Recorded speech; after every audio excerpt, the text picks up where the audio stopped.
Boa noite a todos. Damos início à terceira edição da Intercomim.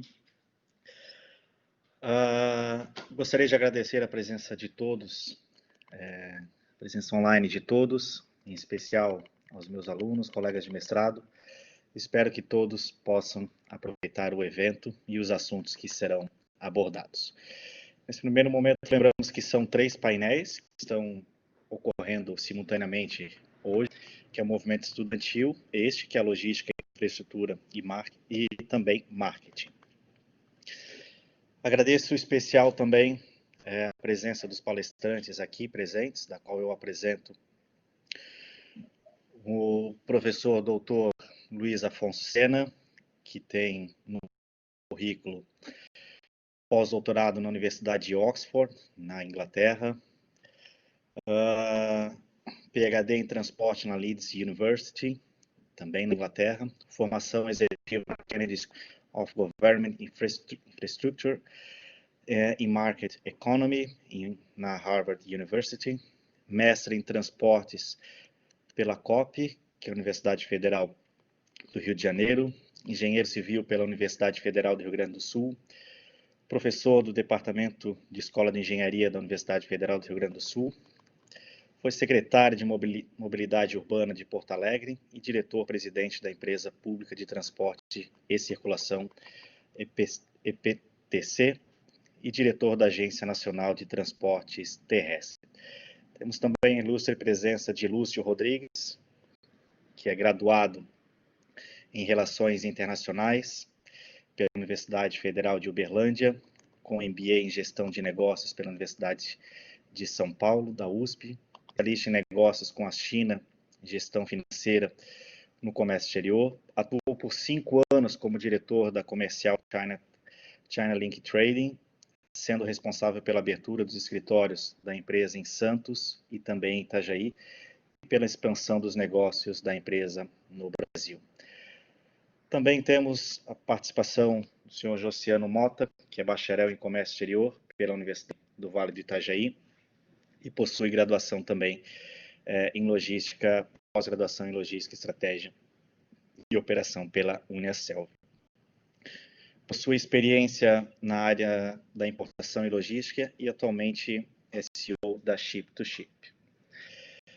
Esse que vos fala, meu nome é Robson Diego Lamin, sou mestrando do mestrado profissional em Administração, Gestão, Internacionalização e Logística pela Univale, pós-graduado em Direito Aduaneiro, também pela Univale, e bacharel em Comércio Exterior pela Univale.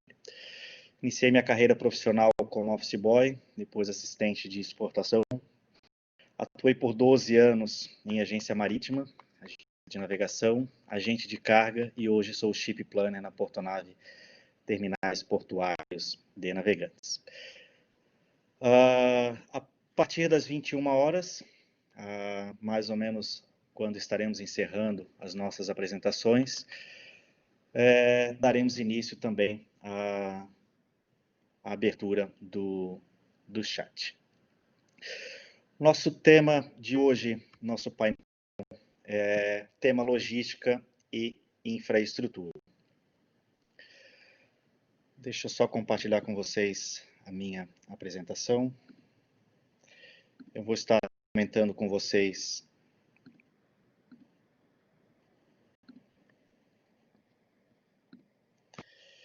sobre as perspectivas da logística brasileira.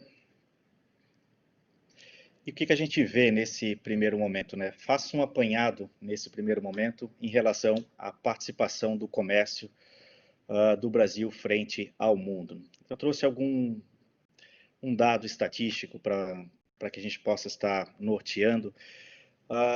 Trago de 2018 em relação à participação do Brasil no comércio internacional, foi em torno de 1,2%, atingindo a 27ª posição em termos de exportação e a 28ª na participação de importação. E em 2019, esses números se mantêm.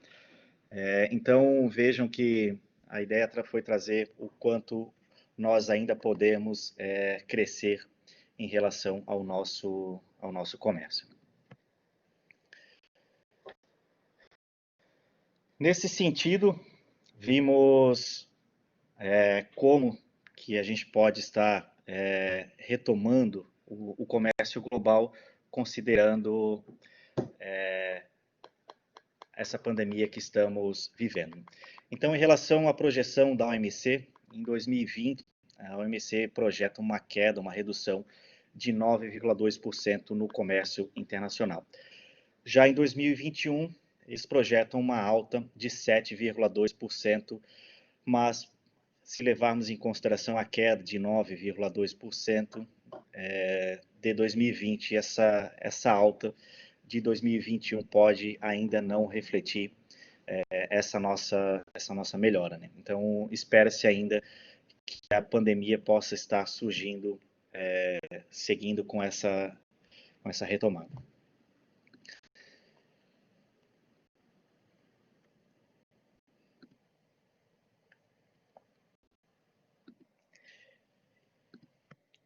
Ainda em relação à Covid-19,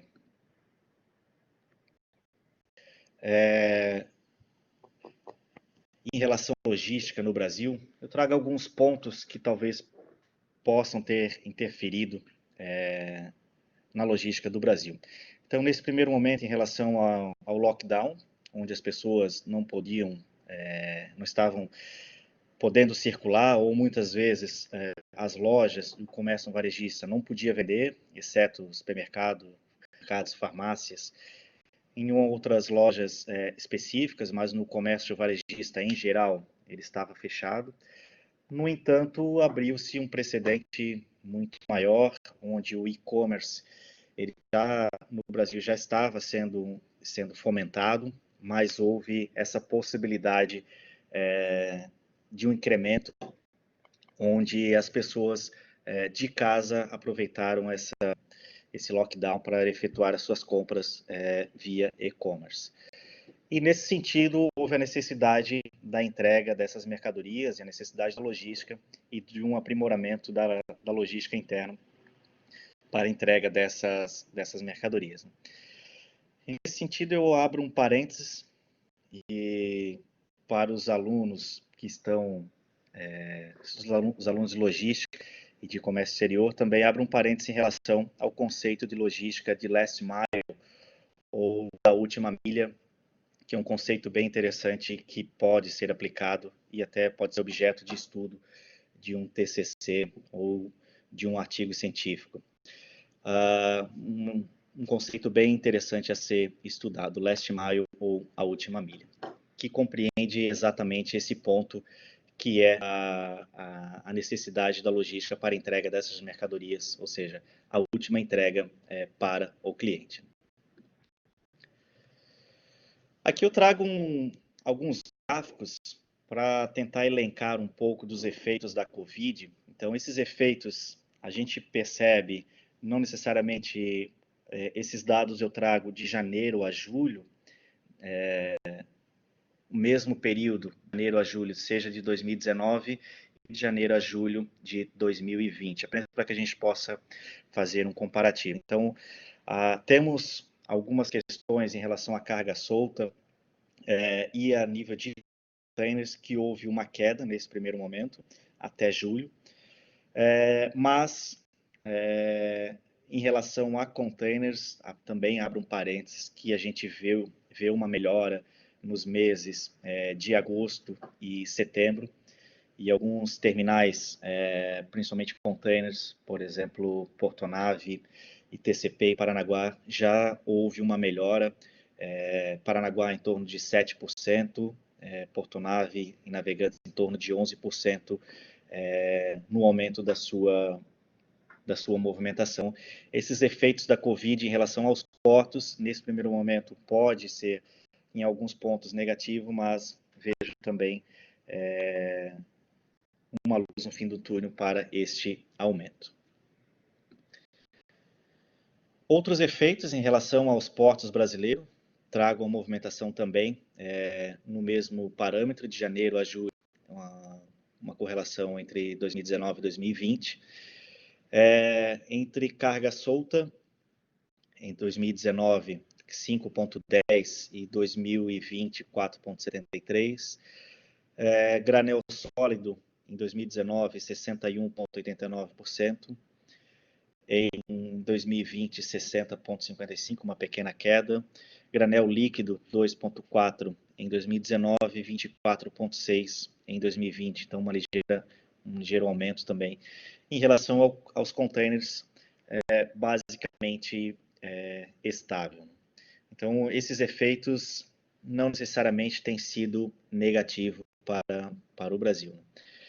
Então, só elencando esses dados aqui, trago uma pequena amostra, né, só para que a gente possa estar... Então, em relação ao granel líquido de 2020, desses 24,6%, 61%, 65% é relacionado ao petróleo. E em relação ao granel sólido, desses 60%, 47% é em relação a minério de ferro. Então, temos um nicho muito fechado em relação a esses produtos. Ainda em relação aos efeitos da Covid nos portos brasileiros, eu trago em relação aos portos organizados e terminal de uso privativo, em relação a essa fatia que hoje está sendo utilizado. 63,9% em terminal de uso privativo e 36,06% em terminal de uso de porto organizado.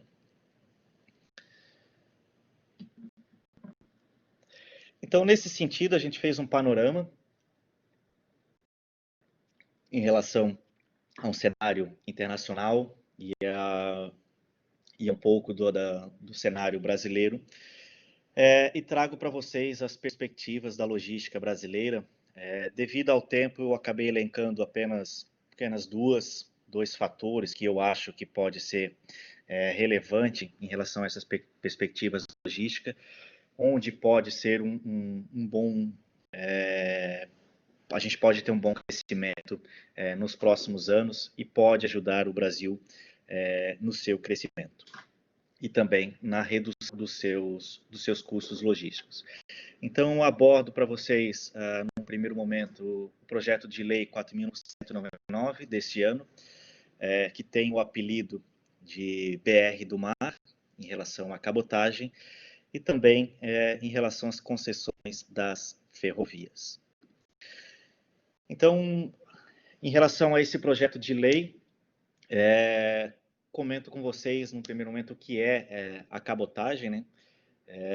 A cabotagem nada mais é do que o transporte que é dado via marítima, via aquaviária, entre os portos brasileiros. E o que esse projeto de lei pode estar beneficiando e qual o objetivo dele?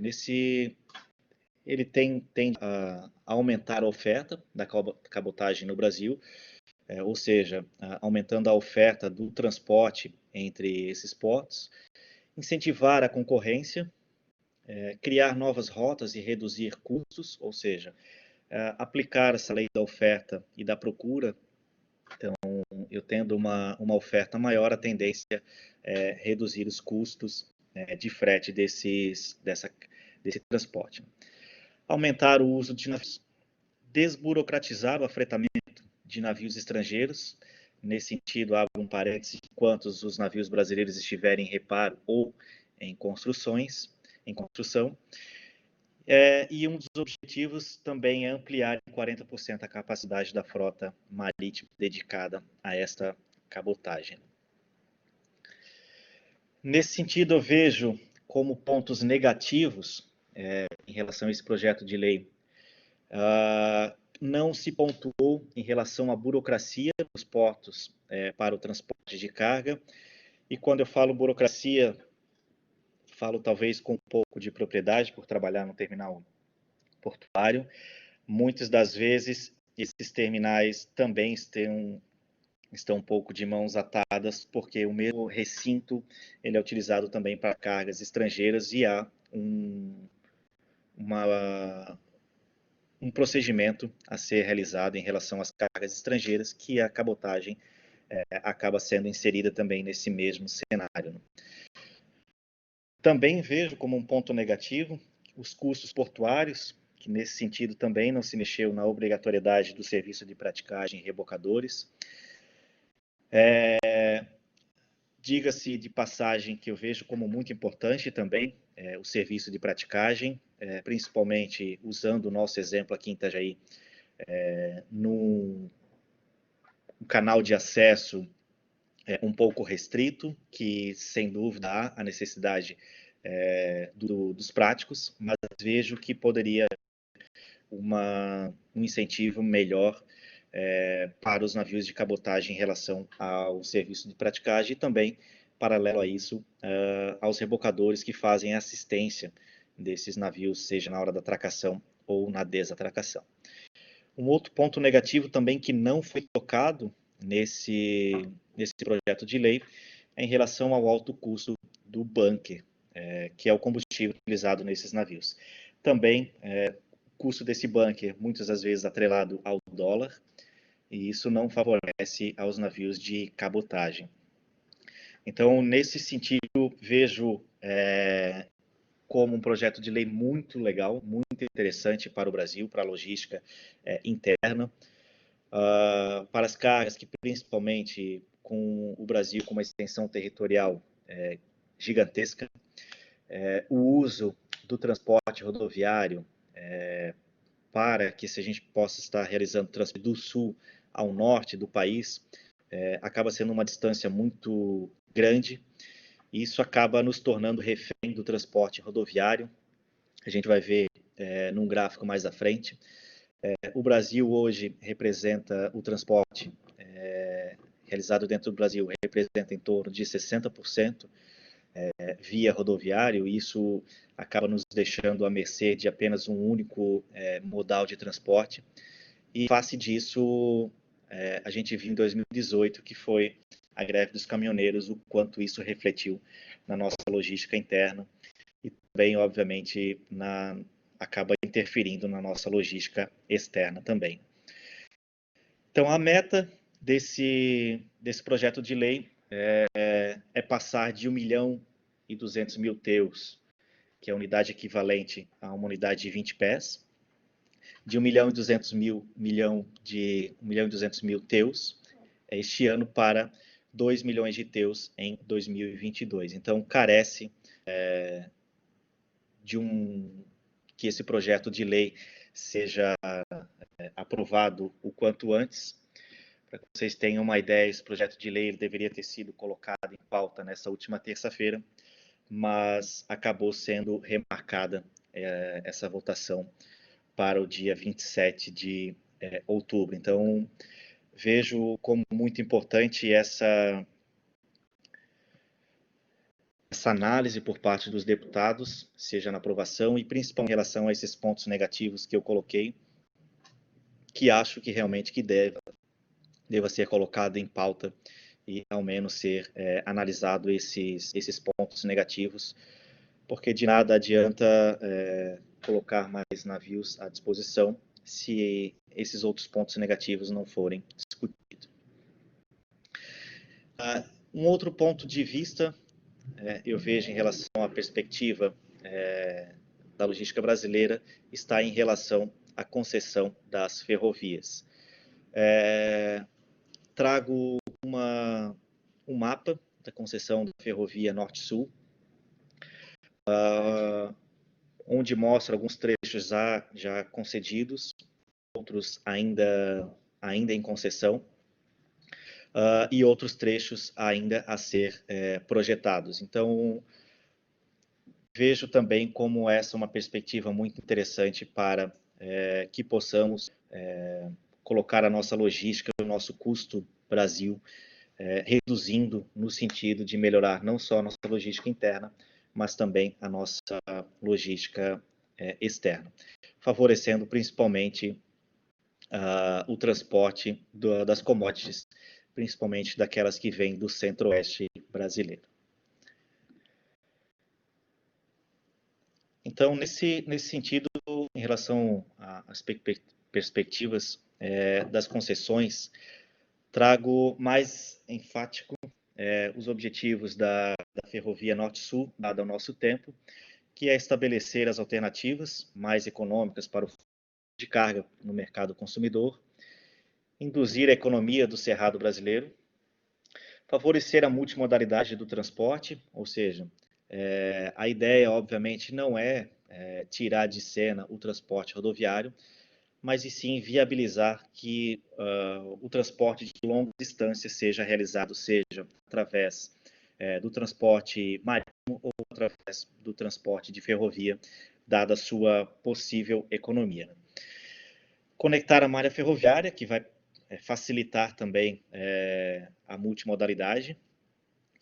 Promover uma logística exportadora competitiva, de modo a possibilitar o acesso a portos de grande capacidade, que foi o exemplo que eu dei em relação às commodities do Centro-Oeste. Incentivar investimentos que irão incrementar a produção e induzir também os processos produtivos mais modernos e promover a industrialização. Em relação a esses benefícios, a esses objetivos, elenco também alguns benefícios que essas concessões, não só a Norte e Sul pode estar trazendo, mas também as outras ferrovias que possam, porventura, ser concedidas num segundo momento.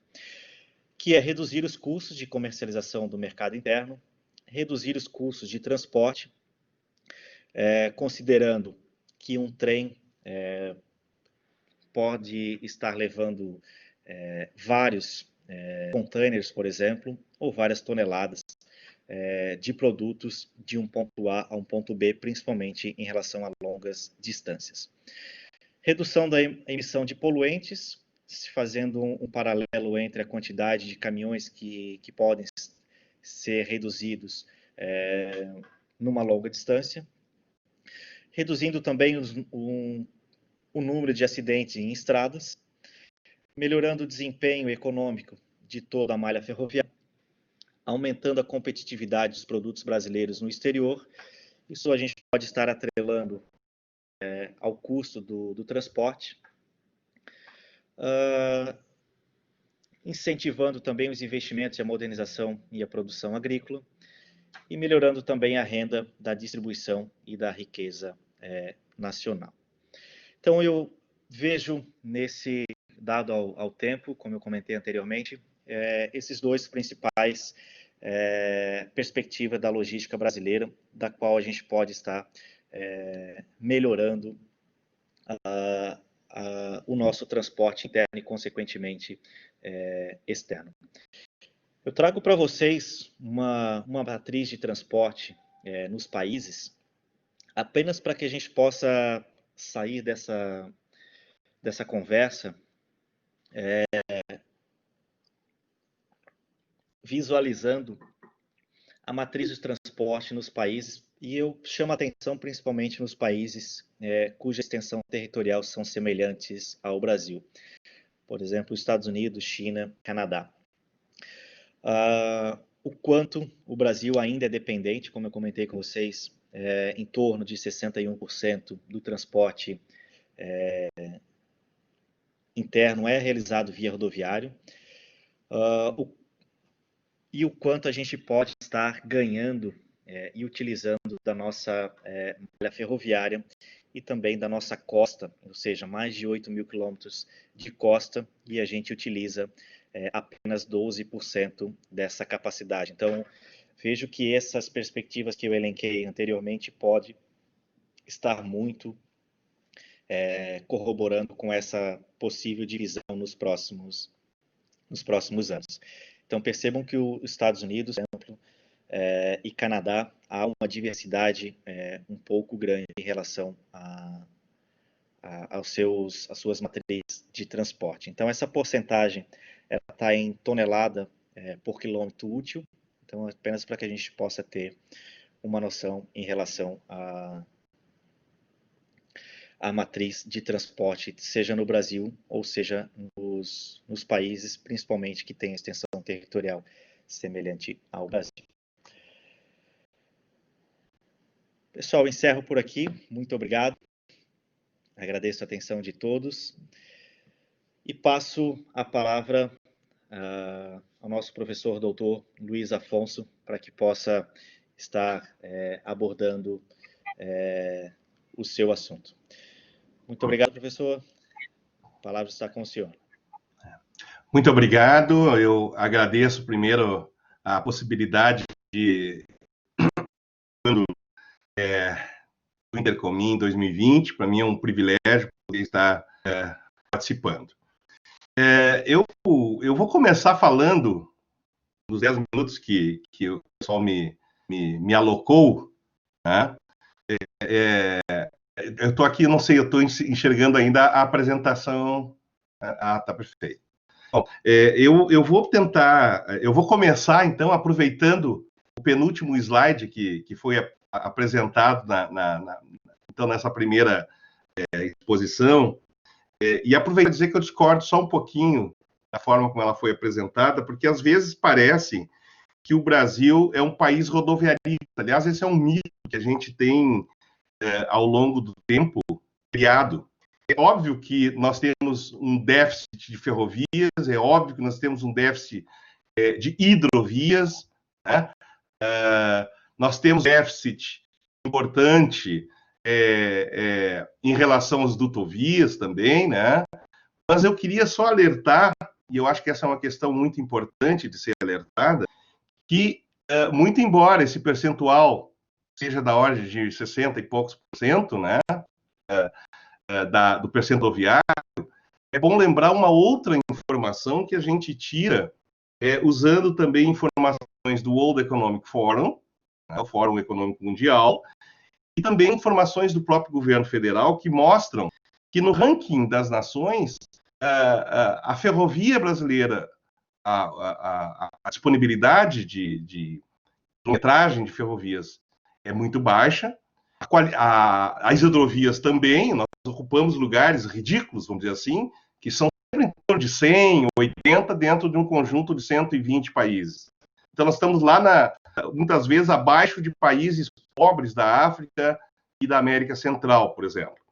Mas o ponto que eu queria destacar é que, muito embora nós tenhamos 60 e poucos por cento de rodovias, as rodovias pavimentadas no Brasil, o percentual delas é parecido com os países pobres da África, né? Nós temos, só para ter uma ideia, a média de rodovias pavimentadas no Brasil é da ordem de 11, 12%, dependendo do estudo que estiver considerando. 12% de rodovias com pavimento. As rodovias com pavimento, mas com pavimento que deixam a desejar, né, ficam da ordem de 6%. Significa o seguinte: nós temos em torno de 6% de rodovias, dos cerca de 1,7 milhões de quilômetros de rodovias que tem no Brasil, apenas 6% estão em boas condições. Então, quando a gente olha para o ranking internacional de infraestrutura, o Brasil, vis-à-vis os demais países, eu poderia afirmar que não apenas a participação da ferrovia é pequena, inexpressiva quase, né? Assim como das hidrovias também, e assim como as rodovias também deixam muito a desejar. Eu me atreveria a dizer que, na verdade, em termos de infraestrutura de transportes e da logística, eu diria que o nosso papel beira o ridículo. Né? Então, para animar os meus 10 minutos aqui, eu começo desta forma e começo também tentando caracterizar uma frase que eu gosto muito de caracterizar o que é infraestrutura. Né? Quando a gente fala em infraestrutura e logística, etc., nós estamos falando sobre a base sobre a qual a economia acontece. O que significa isso? Se nós não tivermos uma infraestrutura adequada, qualificada e eficiente, nós dificilmente teremos um crescimento econômico significativo.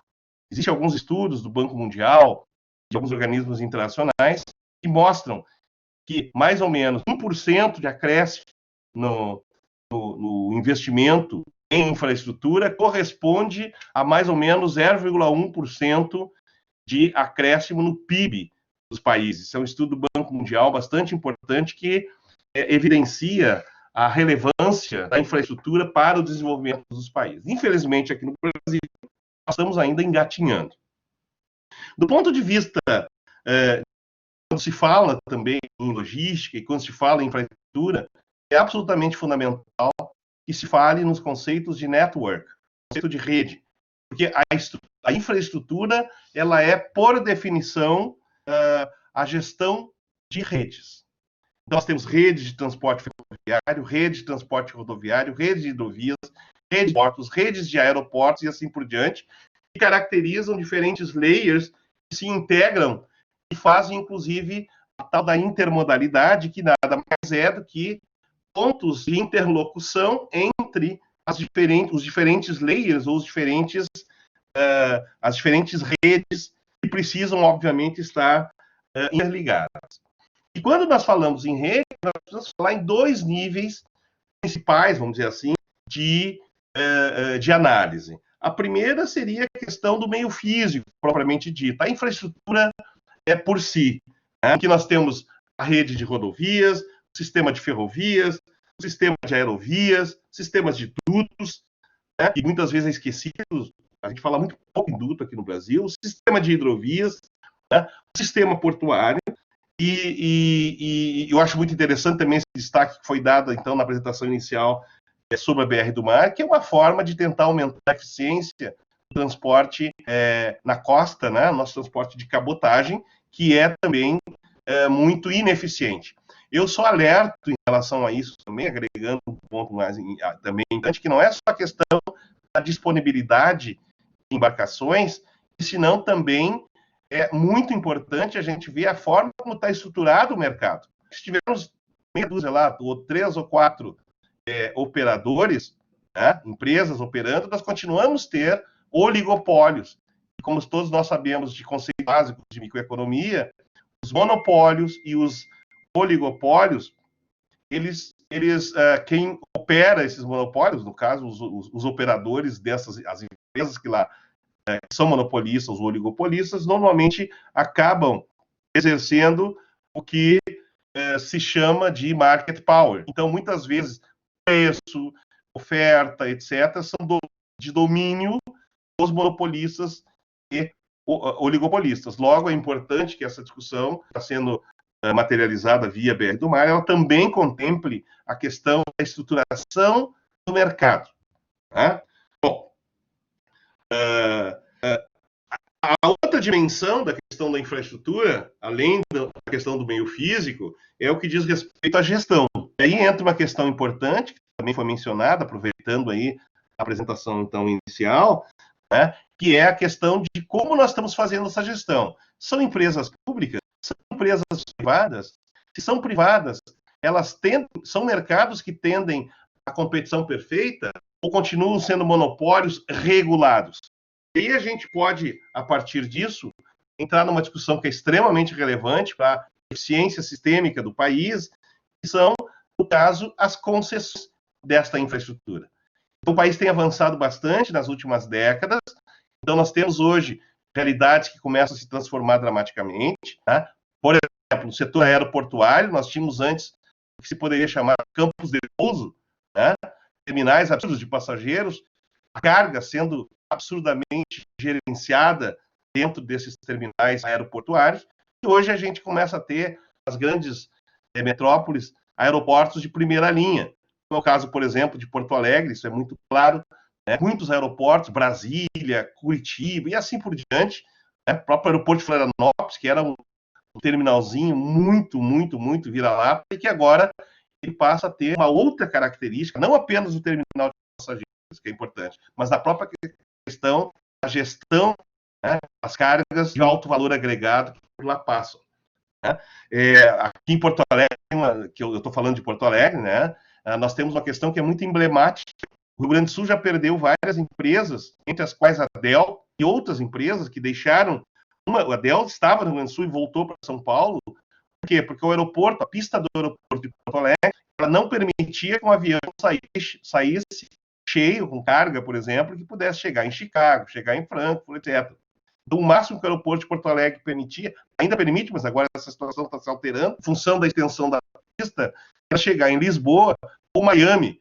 Eu costumo brincar que dizer que Lisboa é o ponto mais distante da América Latina, ou mais próximo, desculpe, da Europa, né? E Miami também, em relação aos Estados Unidos, o ponto mais distante da América Latina. E uma das coisas que, então, o máximo, que é o máximo onde um avião consegue chegar. Obviamente que ele não consegue ter carga plena, porque o comprimento da pista não permite que ele saia com carga plena.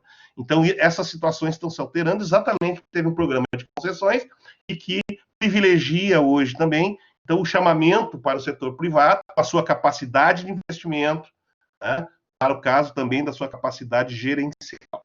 A mesma coisa está acontecendo, isso é saudável, está acontecendo no que diz respeito às rodovias, as ferrovias, né? E eu diria que o próximo passo é incluir também as hidrovias. Então, nós vamos ter rodovias que não dependem mais apenas do setor público e da disponibilidade eventual de recursos para investir. Na realidade, as concessões, elas são, na realidade, a gestão de um cash flow, né? Um fluxo de caixa, e nós temos um conjunto de investimentos que estão assegurados ao longo lá do período de concessão, que é da ordem de 30, 35 anos. Um outro ponto que eu gostaria de destacar, então, dentro desta lógica ainda, né, eu saúdo dramaticamente o fato que o Brasil está evoluindo, embora ainda falte muito a ser feito para que a gente consiga reduzir dramaticamente o nosso custo Brasil, que, no caso, transporte e logística, é um elemento muito importante dentro deste item, que é o item chamado, então, de custo Brasil. Né? Eu tive a oportunidade, eu começo a acelerar agora, que eu acho que eu já tenho, não sei exatamente o tempo aqui, mas acho que já falta mais poucos minutos para eu terminar a minha apresentação. Eu tive a oportunidade profissional de conduzir aqui o PELT, que é o Plano Estadual de Logística e Transporte aqui do Estado do Rio Grande do Sul. Hoje eu tenho também o privilégio, eu tive a oportunidade de ser diretor da Agência Nacional de Transportes Terrestres. Hoje eu fui convidado para ser, e eu sou presidente hoje da agência aqui do Estado do Rio Grande do Sul, que faz toda a regulação da infraestrutura do Estado, não apenas da parte de transporte e logística, mas também de saneamento, energia e gás natural e assim por diante, saneamento e assim por diante. E é possível, então, dentro daquela lógica de networks, a definição de infraestrutura é de que gerenciar energia, telecomunicações, saneamento, na realidade, quando a gente está gerenciando rede, não é muito diferente de se pensar em como se faz a gestão de transporte e de logística. Né? E tudo que se busca, na realidade, é a gestão eficiente desses sistemas com mínimo custo e a máxima eficiência, vamos dizer dessa forma. Então, quando eu tive a oportunidade de coordenar, conduzir tecnicamente todo o plano estadual de logística e transportes, eu tive, então, a equipe multidisciplinar que eu conduzi, eu coordenei, a gente foi identificando os principais gargalos logísticos aqui do Estado do Rio Grande do Sul. Em nível nacional, o governo federal também desenvolveu, no caso é o PLT, o plano de PNLT, Plano Nacional de Logística e Transportes, né, que também olhou para o país de forma estratégica, identificando os gargalos. Essas questões das concessões de ferrovias, por exemplo, elas fazem parte dessa estrutura. No caso do Estado aqui do Rio Grande do Sul, eu também nesse trabalho que tive então, o privilégio de coordená-lo, identificamos vários gargalos nas várias infraestruturas. Por exemplo, questões de aeroportos, não apenas o aeroporto principal do Estado, mas também os aeroportos regionais, né? A questão quais as necessidades de investimentos de curto, médio e longo prazo para a rodovia, para a hidrovia, para a ferrovia, mesmo que isso não seja uma atribuição do governo do Estado, mas que foi, então, mostrado e discutido com o governo federal, inclusive para o processo, por exemplo, de renovação e extensão do contrato do atual prestador de serviço de ferrovias na região sul do país, por exemplo, que era uma continuação da antiga ALL. E hoje é a Rumos Logística lá, e que, de alguma forma, é muito importante caracterizar a relevância da ferrovia e isso, de alguma forma, então, estava contemplado lá nos estudos e identificações que foram feitas por parte do sistema, do Plano Estadual de Logística e Transportes. E para encaminhar o final da minha rápida exposição, eu queria destacar o fato de que daqui para frente nós vamos ter uma série de novos elementos que vão fazer parte da realidade econômica, técnica, que afetam e são afetadas pelas questões de logística, de transportes, de uma forma geral. A primeira dela é a questão das novas tecnologias que cada vez mais fazem parte, tanto do ponto de vista de veículos, de gestão de sistemas, né, como sistemas de informação e assim por diante, e vão passar necessariamente a fazer parte das questões que nós vamos enfrentar daqui para frente. Né? E o último ponto que eu quero destacar é a tal da pandemia que a gente está vivendo hoje. Quando a gente fala em investimentos na área de infraestrutura e, por consequência, na área de transporte, logística, portos, aeroportos, ferrovias, rodovias, etc., nós estamos falando, primeiro, são setores intensivos de capital. Quando se fala numa pequena rodovia, por exemplo, que chama setor privado, nós estamos falando aí, há 30 anos, investimentos da ordem de 2, 3, 4 bilhões de reais. Né? Quando se fala grandes rodovias, grandes ferrovias, estão falando algumas dezenas de bilhões de reais. Estamos falando também de investimentos que vão estar sendo considerados ao longo de períodos de 30 a 35 anos. Né? Hoje nós estamos diante do que a gente está chamando esta pandemia aí que aflige o mundo. Né? Em 2004, eu estava na Alemanha e lembro até hoje que foi uma das primeiras vezes, eu já tinha ouvido, mas nunca tinha prestado atenção na palavra tsunami. Tsunami é um evento de grandes proporções e que há um grande problema, destrói portos, invade países e assim por diante. Aconteceu primeiro lá no Sudeste Asiático, depois aconteceu no Japão. Agora a gente tem uma nova palavra que até o início desse ano poucas pessoas conheciam, que era uma pandemia. Na realidade, tanto um tsunami, como uma pandemia, como um terremoto, como talvez a queda de um meteoro, etc., são eventos de força maior, né, que vão, de alguma forma, alterar alguns para sempre a história econômica do mundo, e outros vão caracterizar momentos, mas os dois casos, me parece que nós estamos diante de casos que podem acontecer dentro de períodos de 30 e 35 anos, e que, de alguma forma, nós precisamos considerar quando estamos fazendo planejamento e tomando decisões em relação às questões de logística, transporte, infraestrutura, tanto no que diz respeito ao que acontece nos países de uma forma geral, né, e particularmente no que acontece no nosso país. Obrigado, espero não ter avançado muito no tempo. Obrigado.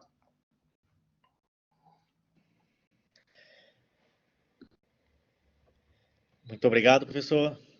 Muito legal ouvir a voz da experiência, com bastante clareza, bastante coeso nos seus comentários. E também corroboro com as suas colocações em relação à infraestrutura no Brasil. Acho que esse pode ser um objeto de conversa e discussão, no bom sentido, durante bons e longos tempos. Passo agora para o senhor Lúcio, da qual vai também comentar sobre a sua apresentação sobre a China. Lúcio, por gentileza. Legal, boa noite, pessoal. Boa noite. Robson, boa noite. Só confirma, por favor, se está conseguindo me ouvir bem aí, se conseguem me ver e ouvir bem. Boa noite. Positivos, tá tudo perfeito. Maravilha. Então, boa noite a todos. Primeiramente, eu gostaria de agradecer a todo mundo que está aí. Primeiramente, aos organizadores do Intercomine pelo convite, tá nessa oportunidade de estar compartilhando alguns conhecimentos e experiências com vocês, especialmente a Nathalie, a professora Nathalie, que fez o convite aí, fez essa ponte de contatos antigos, de outras palestras que a gente fez em conjunto. É muito bacana em ambientes como esse também, né, encontrar com parceiros e contatos de negócios aí. Legal, o Josiano, que em breve vai falar com vocês, já tem um contato com ele, bem bacana ter esse contato, essa experiência de poder estar junto de pessoas conhecidas também no ambiente de negócios aí. Mas vamos lá, minha ideia aqui é falar um pouquinho sobre a China, né? Então vou até da minha apresentação aqui, mostrar um pouquinho para vocês. Falando um pouco sobre a gente, né? A China Link ela ajuda outras empresas a fazerem negócios com a China. A gente vai falar sobre gestão de compras de produtos da China, sobre importação. E sobre uma ótica muito mais focada lá na China. A nossa conversa aqui é sobre China. Então, o nosso nome já diz um pouco sobre a gente, né?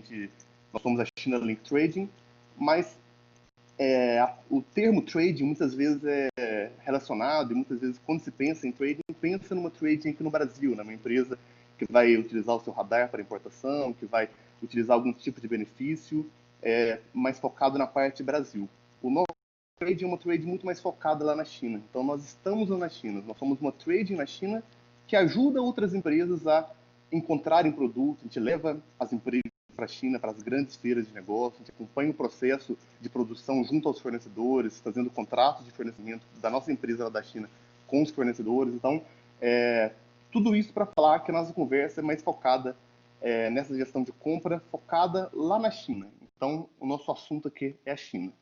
E quando eu falo em China, muita gente pensa nessa imagem que eu estou colocando aí, né? Então, a ideia de China, muita gente tem uma expectativa de que, uma vez que a gente acompanha muitos clientes nas feiras de negócios na China, a gente leva as empresas para lá, né? Especialmente para Canton Fair, em abril, outubro, que é a maior feira de negócios do mundo. A gente leva grupos de 80, 70, 90 empresários para a China para fazerem negócio e prospectar produtos lá. E o que muita gente te brinca, né? Muita gente que chega lá na China espera que vai chegar lá na China, vai descer do avião e vai ter uma imagem como essa aí, né? Um chinês com um chapéu de arroz na cabeça, uma charrete nas costas, que vai levar esse empresário do aeroporto até o hotel. Então, quanto na verdade a expectativa é bem diferente da realidade que eles encontram lá na China, né? Que seria essa próxima imagem que eu mostraria aqui, que seria um exemplo da imagem de Hong Kong, por exemplo, né? Então, eles se deparam com uma Hong Kong, com uma Xangai altamente tecnológica e desenvolvida, com prédios gigantes, com uma infraestrutura fantástica em termos de visibilidade, em termos de logística também. Então, um feedback que a gente recebe bastante dos empresários que vão para a China conosco é que, nossa, eles são bem desenvolvidos, né? Eu tinha uma outra visão da China, uma outra visão dos chineses. Eles estão muito à frente da gente. A gente que está atrasado. Então, primeiro eu gostaria minha missão aqui hoje é mostrar um outro lado da moeda, seja com relação à China como um todo, a visão que se tem da China, seja com relação aos negócios e a compra em si da China. Então, a nossa conversa aqui basicamente vai ser pautada em duas principais regras de negócios com a China, que seriam as regras de ouro ao se comprar da China, ao se fazer negócio. Então, a gente costuma dizer que a primeira regra ao se fazer negócio com a China é que na China tudo é possível. E tudo é possível por diferentes motivos, né? Seja por você conseguir ter várias flexibilidades, você consegue ter um produto com a sua marca, você consegue colocar a sua embalagem no produto, você consegue criar um produto do zero que não tem em nenhum lugar do mundo. A China te proporciona muito isso, que você fica muitas vezes limitado quando você compra do mercado nacional ao que o seu fornecedor irá te oferecer. Indo até a China, você consegue criar e desbravar outros mares e inovar muito no seu negócio. Então, na China, tudo é possível. Por outro lado, nada é fácil na China, né? Então, eu vou mostrar alguns motivos para isso também. Então, seja pela distância da China, o fuso horário é totalmente diferente. Então, a gente está falando do outro lado do mundo. Uma cultura totalmente diferente, uma maneira de fazer negócio totalmente diferente, a língua totalmente diferente. E é o que eu vou mostrar um pouquinho para vocês aqui. Então, nossa conversa aqui hoje, e eu deixo aberto para vocês para perguntas e dúvidas depois, para compartilhar experiências e questões mais práticas, mostrar os dois lados da moeda ao fazer negócio com a China. O lado das oportunidades, que são gigantescas, e, por outro lado, o lado dos riscos, né, que você deve se atentar ao fazer negócio, ao se comprar da China. Então, falando das oportunidades, né, então eu quero aqui quebrar um tabu, quebrar alguns estereótipos aqui, com a China é apenas uma oportunidade de reduzir custo. A China é um lugar de preço baixo, de produto de má qualidade, de produto barato, eu vou comprar da China para reduzir o meu custo. Sim, não tem como negar isso, que realmente a China, por questões de estrutura, questões de volume de operação, ela consegue sim reduzir bastante a questão do custo. Mas eu quero mostrar um outro lado que as pessoas muitas vezes não exploram ao seu negócio, é o que a gente vê muitas vezes no dia a dia dos negócios dos nossos clientes aqui na empresa, por exemplo, que é um lado de conseguir agregar valor ao seu negócio, agregar valor ao seu produto. A gente tem exemplo de clientes, por exemplo, que passaram a comprar da China depois de algum tempo e até pagavam um preço muito parecido com o que ele pagava inicialmente comprando nacionalmente.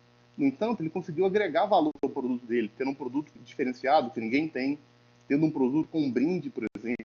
Então, quero mostrar alguns exemplos de você agregar valor ao seu produto e ter uma oportunidade de ampliar seus negócios, não necessariamente pensando no custo, na redução de custo de comprar um produto mais barato e vender aqui no Brasil. Então, uma estratégia, por exemplo, é a diferenciação. Uma diferenciação, por exemplo, se você vende roupas, por exemplo, aqui no Brasil, você, em São Paulo, por exemplo, que eu estou falando de Santos, né, aqui no Brasil a gente tem a nossa matriz aqui em Santos, São Paulo, e em Itajaí também temos uma filial em Itajaí também, mas pensando aqui em Santos, por exemplo, clientes de São Paulo estão muito acostumados a comprar roupas do Brás, por exemplo, lá em São Paulo. E essas lojas, por exemplo, esses clientes, compram do mesmo fornecedor, do mesmo importador lá na China, lá de São Paulo, né, que compra da China. Então, eles ficam refém do que esse importador tem para oferecer para ele. Então, ele, o concorrente dele, a empresa do lado dele, está todo mundo comprando de um mesmo fornecedor. Então, você ir para a China, você trazer um produto diferente, você conhece o seu produto, você como um gestor do negócio, você como vendedor, conhece o que o seu cliente quer. Você consegue ter um produto diferente, um produto que ninguém tem. Talvez seja isso, essa visão de trazer produto. Às vezes por exemplo, tem cliente nosso que importa produto para cozinha, utilidade doméstica de silicone, forma de silicone, por exemplo. Todo mundo está acostumado a trazer forma da lateral quadrada e da cor vermelha. Se você chega com uma forma azul, com a borda arredondada, por exemplo, pode ser um diferencial que vai fazer você vender muito mais do que os outros, que todo mundo está vendendo o mesmo produto. Então, a diferenciação começa pela cor, pelo design, pela sua marca. Então, agregar valor, que é o segundo tópico que eu coloquei, você consegue trazer produtos com a sua marca, você consegue trazer um produto já com código de barra, você consegue trazer um produto com um brinde para você conseguir vender esse produto mais barato, com um maior preço. Então, você consegue agregar um valor maior ao seu negócio, ao seu produto. E a otimização de processo, né? Então, você consegue já trazer um produto na embalagem já, com o seu código de barra, com a sua logo, pronto para você distribuir. Então, mostrando em alguns casos mais práticos aqui, mostraria onde estão os ganhos, né? Então, você trazer um produto, por exemplo, no primeiro caso, um produto pronto para ser comercializado. Você traz um produto já com uma embalagem, já com seu código de barra, pronto para colocar na vitrine, ou colocar já por correio, se você trabalha com comércio eletrônico. Você consegue trazer um produto numa embalagem diferente para facilitar a visibilidade do seu produto no posto de venda. Você traz uma embalagem que facilita a disposição e você vai vender mais por ter trazido essa embalagem, por exemplo. Você pode trazer um brinde, por exemplo, com o seu produto. Então, quantas vezes nós não compramos um produto por causa do brinde? Quantas pessoas, crianças principalmente, não compram um McLanche feliz no McDonald's, por exemplo, muito mais pelo brinde do que pelo sanduíche em si? Quanta gente não compra um Kinder Ovo muito mais pelo brinde do que pelo produto em si? Então, a gente tem inúmeros exemplos aqui de clientes que trouxeram o produto que todo mundo traz, mas com um brinde a mais. Isso fez com que ele vendesse bem mais que a concorrência. Eu falo que a China também é um lugar de oportunidades, né, de produtos que você talvez não seja um produto de linha para você vender para sempre na sua empresa, mas você pode vender por um tempo específico e ganhar muito com isso. Nessas oportunidades, eu posso citar esse exemplo aí que está na imagem de oportunidade. Eu lembro como se fosse ontem. Eu estava na Canton Fair, lá na China, na feira de negócios, que a gente acompanha os clientes lá. E o meu sócio, o Lincoln, que morou há mais de 10 anos lá, né, morou um tempo na China também, ele chegou rodando um brinquedinho na mão lá. Olha, o que é isso aí, Lincoln? Isso aí é uma peça de alguma máquina, uma peça de equipamento? O que seria isso daí? Um brinquedo mesmo que saiu agora, é de ficar rodando. Nossa, que coisa diferente, né? Não parece algo tão assim. E qual não foi a nossa surpresa, depois de uns 2 ou 3 meses depois disso, ao ver aqui no Brasil isso ter virado febre, né? Então, um produto que comprava na China por menos de $1, ser vendido aqui no Brasil por mais de 70, 80 reais em alguns casos. Pensem na margem de lucro nesse caso desse produto, né? Claro, lei da oferta e demanda. Com o tempo, outras pessoas foram trazendo esse produto, foi tendo mais oferta, o preço foi caindo, foi perdendo um pouco da modinha, talvez também, um pouco da graça, e entrou um processo também, nesse caso específico, de certificação do método. Foi necessário que esse produto, uma vez que é um brinquedo, que ele fosse certificado no método para poder importar, o que fez com que limitasse também um pouco a operação e porque todo mundo começasse a trazer esse tipo de produto. Mas está aí um grande exemplo de um produto que quem aproveitou essa oportunidade ganhou muito dinheiro nos negócios com a China. E a minha ideia também aqui é falar que a China também é qualidade, né? Então já foi a época daquela visão da China. Então tudo aqui eu estou querendo mostrar um pouquinho de outros lados da China. Então quero mostrar uma outra visão sobre a China, de que a China, muita gente pensa que a China é um lugar de produto de má qualidade, o famoso Xing Ling, né, como as pessoas costumam dizer. E a minha ideia é mostrar aqui exemplos práticos de que a China também é qualidade. Então, a própria Apple, se você vê num iPhone, por exemplo, você vai ver atrás dele. Ele é desenvolvido na Califórnia, mas produzido na China. Um exemplo de um excelente produto que é produzido na China. A Huawei, a ZTE, empresas de tecnologia, de telecomunicações gigantes e muito fortes, com alto nível de qualidade, que vendem para o mundo inteiro. A própria BYD, né, que produz carros elétricos, ônibus elétricos. Você está com uma fábrica aqui no Brasil, em Campinas. E como não dizer também da Xiaomi, né? Então, com os novos celulares que apresentam uma qualidade fantástica e ainda assim é um preço bem competitivo comparado à Apple, por exemplo. Então, a minha ideia aqui é mostrar para a China que a China também tem qualidade. E para falar isso, o que a gente costuma ver na prática, né, trazendo mais para a prática até, é que o brasileiro, que muitas vezes ele procura o pior lá na China, traz o melhor, traz o pior para cá, e o que chega aqui muitas vezes é o pior. Então a visão que a gente tem é porque quem está comprando de lá está trazendo produtos talvez de qualidade não tão boa.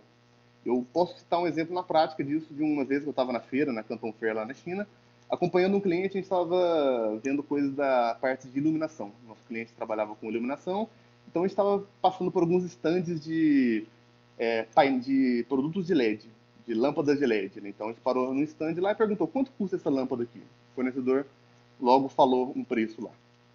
Aí ele olhou, observou e ele percebeu, né? Vocês são brasileiros? A gente falou sim. Logo então ele falou, não, o produto de vocês, a lâmpada de vocês é essa outra aqui. E mostrou um outro exemplo de uma lâmpada de pior qualidade. Ou seja, o próprio fornecedor, acostumado a vender para o Brasil, já sabe que o brasileiro, as empresas em geral do Brasil, muitas vezes trazem o mais barato, de pior qualidade. Mas se você quiser, você consegue comprar da qualidade A à qualidade F, padrão americano, padrão europeu, basta você escolher. E ainda assim é um preço bem interessante comparado com qualquer lugar do mundo. Então, China também é qualidade.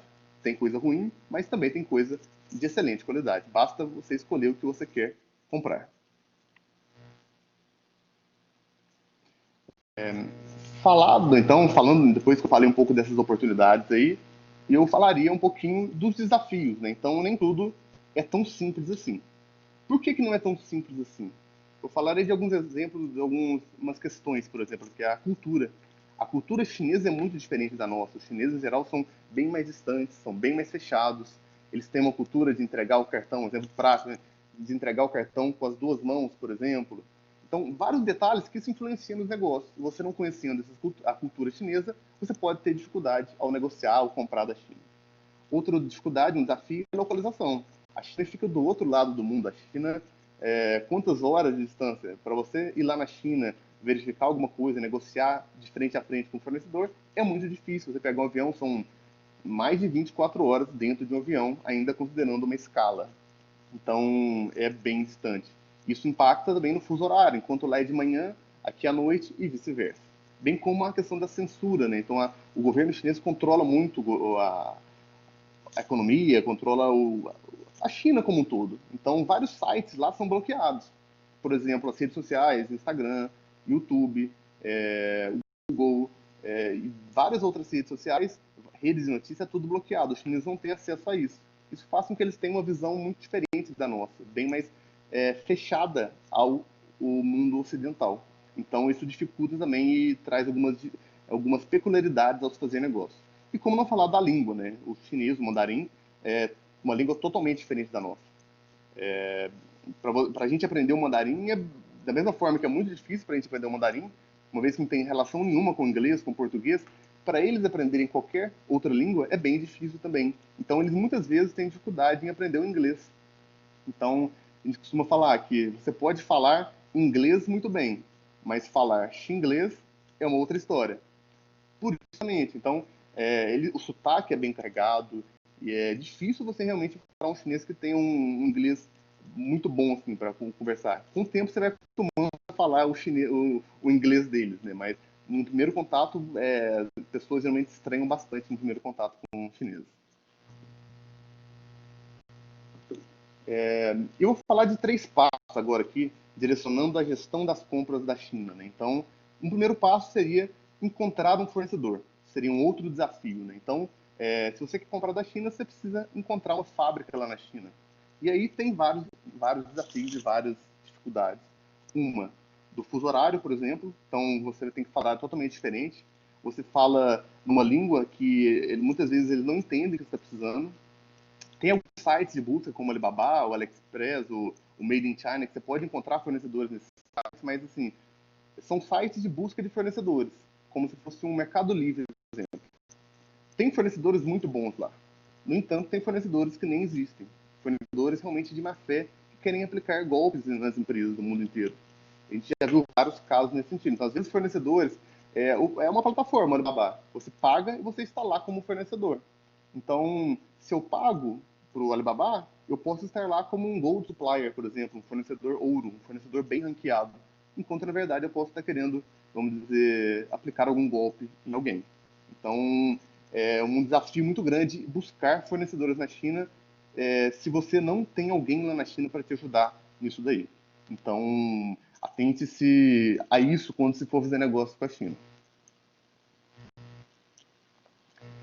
Encontrado um fornecedor, você precisa confiar nesse fornecedor. Você confia no fornecedor que você está negociando, que você está falando? A gente já viu vários casos aqui. Um dos serviços que a gente presta lá na China, né, é visitar a fábrica, fazer uma auditoria de fábrica, para ver se o fornecedor que a gente está negociando é um fornecedor idôneo, se ele tem toda a estrutura que ele fala que tem. E quantas vezes a gente já não foi numa fábrica, por exemplo, e encontramos um terreno baldio como esse daí, uma fabriqueta, por exemplo, ou uma área urbana, ou seja, em casos que a empresa nem mesmo existia. E na China, para quem não tem contato ainda, para você fazer um negócio com a China, geralmente, para fazer uma compra, você paga 30% da mercadoria para o fornecedor começar a produção e os outros 70% ao final da produção e antes da carga embarcar. Então, eu vou começar uma ordem com um fornecedor que eu encontrei na internet. Eu paguei 30%. Imagine uma ordem de $100 mil. Você paga $30 mil. Você paga para o fornecedor, quase toda semana a gente recebe uma ligação de algum cliente aqui. Lúcio, encontrei um fornecedor na internet, senti firmeza nele, fiz um pagamento para ele. Paguei $10 mil para ele, por exemplo. Depois que eu fiz o pagamento, nunca mais consegui falar com ele. Liguei no telefone, falei no Skype, mandei e-mail, mandei mensagem no chat, que é o WhatsApp deles lá, nunca mais me respondeu. Esse cliente perdeu, brincando aí, $10 mil, por exemplo. Então, é um risco muito grande fazer negócio com uma empresa do outro lado do mundo se você não tem alguém para acompanhar lá e visitar essa fábrica. E, por fim, você encontrou o fornecedor. Você verificou a idoneidade desse fornecedor, se ele é um fornecedor sério ou não. Você precisa, nada garante que ele vai entregar o produto na qualidade que ele prometeu. Então, assim, é um risco muito grande de você fazer um negócio com a China e comprar gato por lebre, que é o que eu quis mostrar nessa imagem aí. Então, um outro serviço que a gente presta lá na China é a parte de fazer um controle de qualidade na mercadoria, né, para verificar se o que foi produzido é o que o cliente comprou mesmo. Então, já tivemos casos, por exemplo, de clientes que fizeram negócio por conta e depois entraram em contato com a gente. Lúcio, eu encontrei um fornecedor, troquei mensagem com ele, senti segurança, paguei os 30%, paguei os 70%, paguei o frete da China para o Brasil, cheguei aqui, fui comprar polietileno, um produto químico, né, para injeção plástica, para a indústria de fazer produto plástico, fechou um container lá de PE, de etileno, chegou aqui, abriu o container, areia dentro do container. Esse cliente aí perdeu $20.000 tranquilamente nessa operação aí. E realmente depois que a carga chegou, não tem o que você fazer, você não consegue mais contato com o fornecedor, então esse é o apelo. Então tem tanto um caso de má fé do fornecedor, como esse caso que eu falei, que foi realmente maldade, né, de ele mandar um produto totalmente diferente, mas tem casos que é um descuido, é uma falta de atenção. Por exemplo, um cliente nosso compra máquina de fazer palito de picolé. A máquina imprime a logo do cliente no palitinho, né? E numa inspeção de qualidade que a gente foi fazer na fábrica, né? Então antes mesmo, quando a carga fica pronta, antes de embarcar, da lei para o porto, a gente vai na fábrica, manda um inspetor nosso lá da China ir na fábrica, e a gente verifica se está tudo ok. A gente verificou que essa máquina que faz o palitinho de picolé estava imprimindo a logo do palitinho sem o pingo no i da logo do cliente. Com certeza não foi maldade, foi um descuido, uma falta de atenção. Mas imagina essa máquina chega aqui errada. Você vai mandar de volta, é um detalhe, mas é a logo do cliente, né? O bem mais valioso da empresa. Então, tá aí um exemplo de que, nesse caso, a gente consertou a mercadoria e logo então embarcou. Então, nesse caso, a gente tirou o cliente de ter esse desconforto, essa surpresa desagradável na chegada da mercadoria aqui no Brasil. Partindo para um final, então, qual que é o resumo da conversa aqui? Então, para você fazer negócio com a China, a gente fala que a China é diferente do mundo inteiro. Você pode estar bem acostumado a importar dos Estados Unidos, da Europa, em que as coisas muitas vezes acontecem como planejado, como foi combinado, as coisas acontecem. Na China é muito comum o oposto. Você combina e por algum motivo ou por outro, o fornecedor, ele, ou por maldade ou por algum descuido, acontece algum problema. Então, se pudesse dar uma dica para alguém que vai fazer negócio com a China, conte com alguém que está realmente lá na China, né, que está perto da fábrica lá. Não falo necessariamente a China Link, caso precisem também de estar total disposição, mas com a China Link ou qualquer outra empresa, sempre faça negócio com a China, tendo um agente lá na China, tendo alguém para ser os seus olhos lá na China, para realmente que você não tenha surpresas desagradáveis, para que você não compre gato por lebre. Então, a gente consegue ajudar de diferentes maneiras, seja num sourcing, por exemplo, uma busca de fornecedores, uma auditoria de fábrica para verificar a idoneidade do fornecedor lá na China, um controle de qualidade para verificar a qualidade do produto produzido, abrindo uma empresa na China para empresas que já estão no outro patamar de importação, a gente consegue abrir empresas lá também. A gente consolida carga de diferentes fornecedores para otimizar custos. Então, eu quero comprar de 3 fornecedores. Você consegue fazer uma única importação, pagar um único frete, uma única logística e otimizar o seu processo, ou mesmo no início, habilitar a sua empresa para poder importar e iniciar os seus negócios. Então, o que eu tinha para passar era isso, né? Mostrar esses dois lados dos negócios com a China, as oportunidades, os riscos, e fico à disposição para qualquer dúvida, qualquer questão que tiverem aí. Aproveito para fazer o convite para seguirem nas redes sociais, né? Então, a gente é bem presente nas redes sociais, a gente faz bastante conteúdo, a gente bateu agora recentemente os 100 mil inscritos lá, né? A plaquinha do YouTube, a gente cria bastante conteúdo sobre a China, sobre importação, sobre curiosidades da China, e bem presente também no Instagram. Tá aí o Instagram da empresa, o meu Instagram pessoal e o meu e-mail, caso alguém queira entrar em contato, e muito obrigado a todos. Muito legal, muito legal. Muito obrigado, Lúcio. De fato, esse tipo de conversa desmistifica muitos pensamentos de que possa ter da China e chama atenção principalmente uma das primeiras imagens que tu colocastes, que ao desembarcar do avião, da imagem que se tem da China, né? E quando é bem ao contrário, principalmente está falando de cidades grandes, Xangai, Shenzhen, são grandes cidades que possam realmente megalópolis nesse sentido. Então, eu acho que foi bem proveitosa a tua conversa e sirva de exemplo para os que estavam assistindo e se não trabalham exatamente com isso, mas podem estar ajudando outras pessoas nesse sentido. Obrigado mesmo. Obrigado. Passo a palavra agora ao Josiano. Josiano, por gentileza, a palavra está contigo.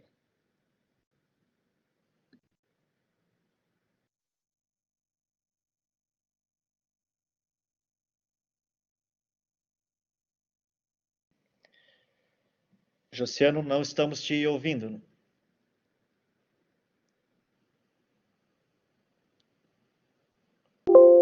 Não, ainda não.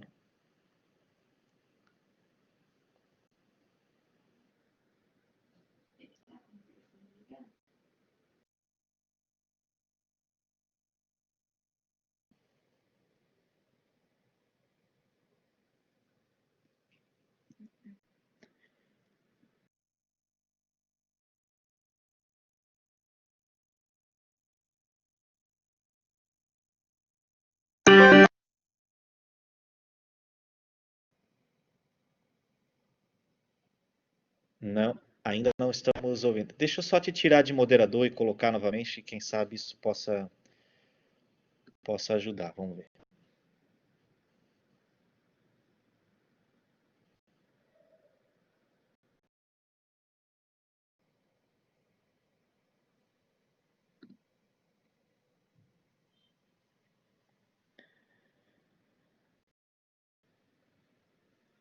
Vamos ver, Josiano, ver se melhora, né?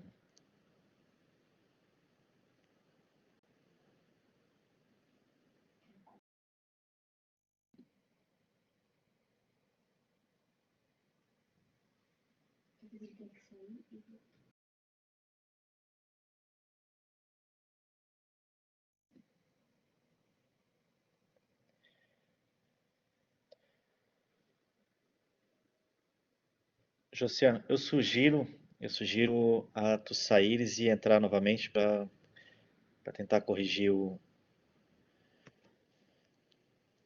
Beleza. Pessoal, enquanto isso, mesmo antes da apresentação do Josiano, se vocês tiverem alguma dúvida, alguma pergunta a ser realizado aos palestrantes, fiquem à vontade em colocar no chat, que eu já vou organizando na sequência e, e depois a gente responde.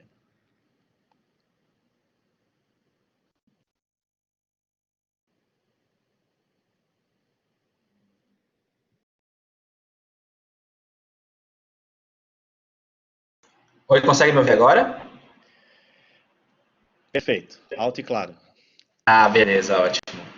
Beleza, pessoal. Para quem não me conhece, eu sou Josiano Moda, CEO da Ship2Ship, uma plataforma de negociação de fretes também que faz a gestão desses fretes, né? É um prazer enorme estar aqui presente hoje e falando tão alto nível, Lúcio, Robson, todos que participaram aqui hoje também. E é justamente esse tema que eu venho trazer aqui um pouco para a gente conversar, que são os sistemas para a gestão logística, né? Muito se fala nessa questão de gestão, dos REs, mas ainda assim, hoje a gente conversa com muitas empresas no nosso dia a dia, a gente vê que ainda existem muitos gargalos que essas empresas não solucionaram.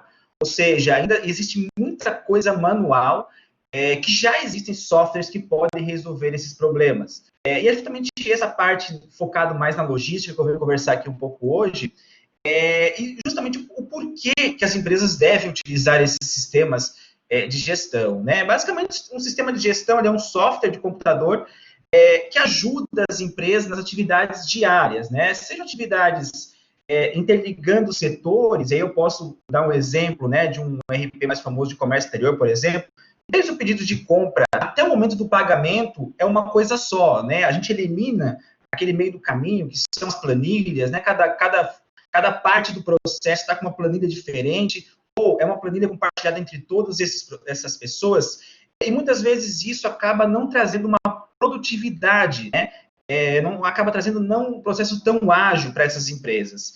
Então, esses softwares de gestão, basicamente, eles trazem, né, além de um controle sobre todo o processo como um todo dessas empresas, a redução de esforço, porque imagina o seguinte, hoje ainda, você pega aí um processo de cotação de fretes, que é onde eu estou mais envolvido, são várias pessoas que participam lá, que fazem basicamente o preenchimento das mesmas informações em vários períodos diferentes, ou seja, no momento da cotação, no momento de imputar isso no RP, no momento de pegar esses valores e conferir com o que está sendo pago naquele momento, e também em outras partes do processo, na parte, por exemplo, do despachante aduaneiro, né?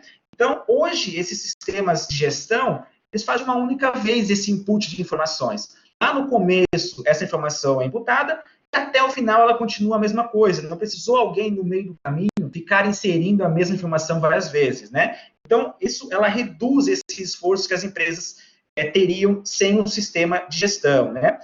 Outra questão importante é a redução de custos, que hoje se fala muito nas empresas, principalmente agora, passando pela questão da pandemia. Então, essa redução de custos e aumento dos lucros, o sistema de gestão vai ajudar as empresas a fazerem isso, né?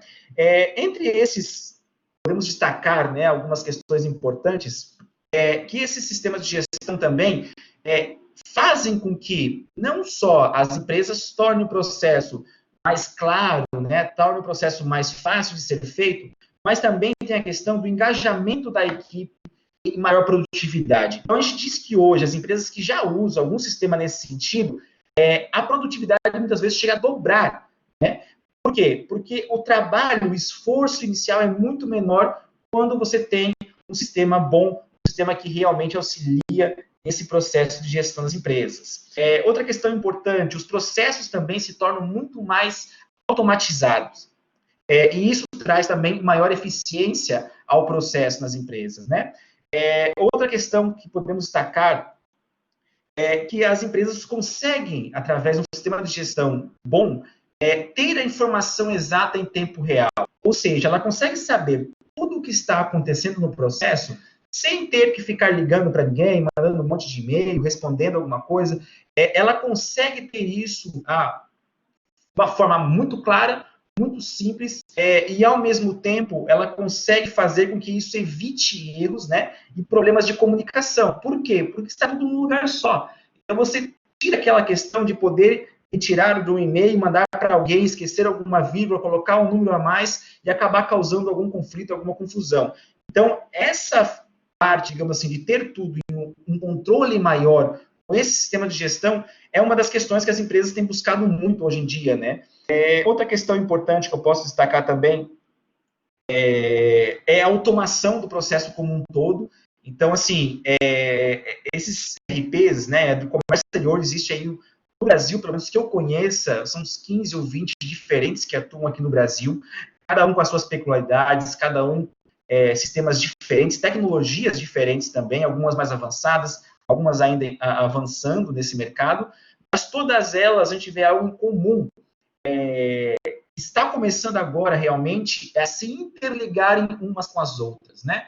Então, assim, desde o RP de compra, que se interliga com o RP de fretes, que vai se interligar com o RP financeiro, que se interliga com o RP de vendas lá no final, que se interliga com o RP de marketing também. Então, assim, é um processo contínuo que agora as empresas estão se conectando, digamos assim, para justamente virar uma coisa só. E aquilo que eu falei no começo, de ter um único input de informação, esses RPs, sistemas de gestão, estão buscando cada vez mais melhorar isso, né? E aí, por fim, uma das questões mais importantes e que se começou a analisar nos últimos 5 anos de forma mais profunda são os BIs que esses sistemas entregam, né? Então, assim, o BI hoje, na logística, principalmente, tem sido crucial no momento de você, por exemplo, fechar um bid. Por quê? Você consegue analisar o que você fechou no passado, comparar os valores, saber se esse ano está melhor, se está mais caro, se está mais barato. E com isso, você consegue tomar uma decisão muito mais assertiva. Algo que há tempos atrás, a negociação como um todo, que era importante é você saber qual é o valor que você está fechando agora, entre os 10 fornecedores que você está trabalhando, qual é o mais barato, você vai negociar ele, você vai barganhar aquele valor até o final, beleza, finalizou, para você é o melhor valor do mercado. E hoje já não funciona dessa forma. As empresas buscam antes usar esses BIs justamente para mensurar o que elas estavam pagando, o que elas têm hoje na mão e o que elas podem reduzir mais. Isso analisando também dados de mercado, como vai estar os fretes nos próximos meses, como vai estar a logística como um todo nesse processo, né? E eu destaco dentro da logística alguns sistemas de gestão que, digamos assim, são os cruciais, né, numa operação.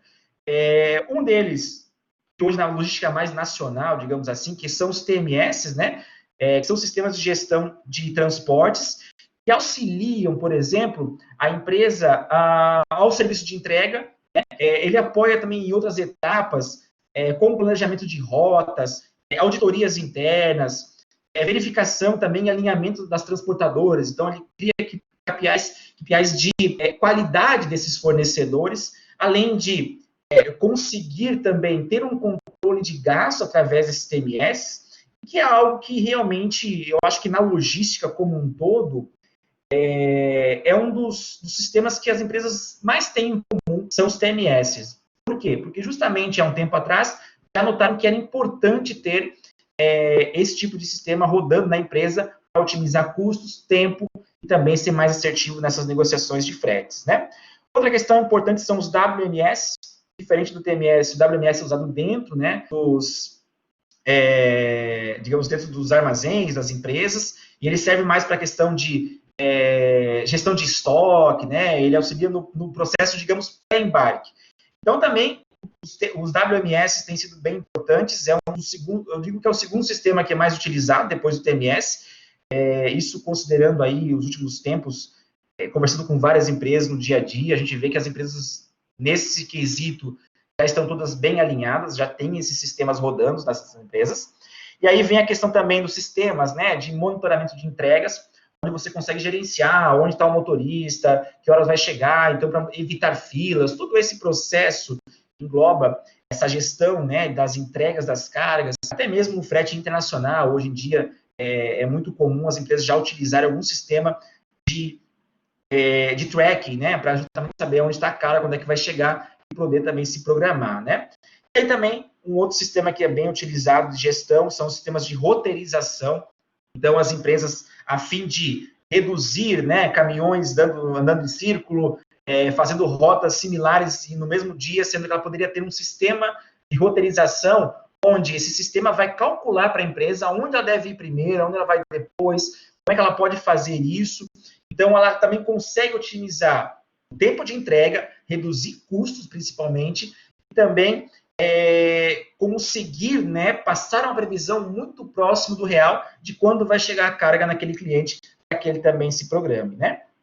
E, por fim, posso destacar também os sistemas de gestão de frotas, né, que aí é mais para empresas que trabalham com a questão de frotas próprias, onde também a ideia disso, né, você consegue também saber, por exemplo, prazo de manutenção preventiva dos caminhões, controle de consumo de combustível, escala de condutores. São sistemas de gestão que as empresas também utilizam para esse fim, que hoje tem dado muito resultado, né, quando a gente fala em eficiência e redução de custos, né? Então, são sistemas realmente muito importantes que têm feito a diferença no mercado logístico, onde se fala muito nessa questão de reduzir custos, né? E muitas vezes as empresas acham que reduzir custos é trocar pessoas, mudar departamentos, terceirizar operações, quando, na verdade, ela nunca parou para pensar como é possível fazer isso internamente, né? Como é possível que esses sistemas de gestão podem auxiliar a empresa nesse quesito e ela possa ganhar não só a redução de custos que ela buscava, mas também uma operação muito mais clara, né? Uma questão de compliance também muito mais forte. Ela consegue ter isso muito mais visível aos olhos dos gestores dessas empresas, né? Então, assim, essas questões desses sistemas, né, de gestão eficiente, eu comentei aqui, eles podem transformar processos internos das empresas e também prepara essas empresas, muitas vezes, para as novas tendências. Porque uma vez que ela tem essa cultura de inovação interna, de buscar soluções, de achar e colocar isso para rodar, quando estão vindo essas novas tendências de futuro, como vai acontecendo, né? A gente vê que hoje é tudo muito mais rápido, as startups, como a Ship2Ship, está aí para mostrar isso, consegue também já estar à frente dos seus concorrentes.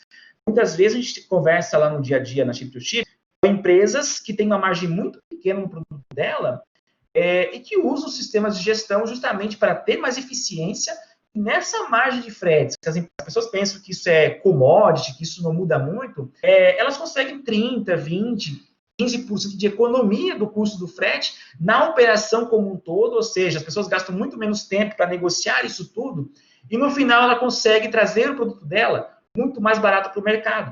e isso faz com que o concorrente muitas vezes não consiga alcançar ele, e quando você vai ver, a diferença está na eficiência da gestão das duas empresas, né? Uma totalmente manual, ainda usando lá das vezes um Excel, nada contra o Excel, mas justamente hoje, na parte logística, essa eficiência, ela já não é mais uma coisa que você pode parar para pensar, eu vou fazer daqui a 5 anos, o futuro vai chegar. O futuro não vai chegar, o futuro já chegou. Agora é a hora das empresas cada vez mais olharem dentro delas, analisarem dados, buscarem soluções que atendam a demanda do que ela precisa, e justamente fazer com que isso se torne uma das, como é que eu posso dizer, um dos focos principais no quesito logística, né? Então, a logística que a gente conhecia 5 anos atrás, hoje já é totalmente diferente.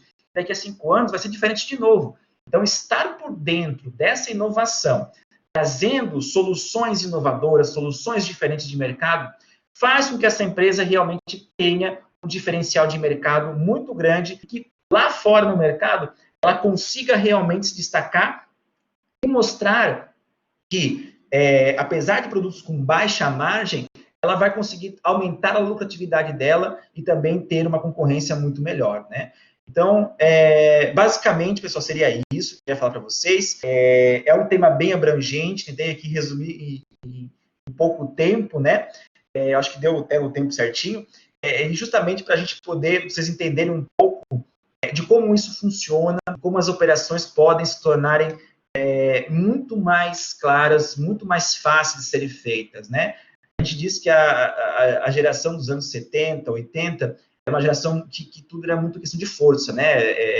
Muito trabalho, muito trabalho. A geração que eu venho, que é a geração 90, ela vem com uma geração já de muito trabalho, mas também com a eficiência, né? De usar muito mais formas de tornar o processo mais eficiente. E a geração de vocês também, que está vindo agora, utiliza um pouco de cada um desses quesitos e com certeza vai fazer um futuro muito legal aí para as empresas. A gente já vê aí muitas pessoas mais novas desenvolvendo soluções muito legais.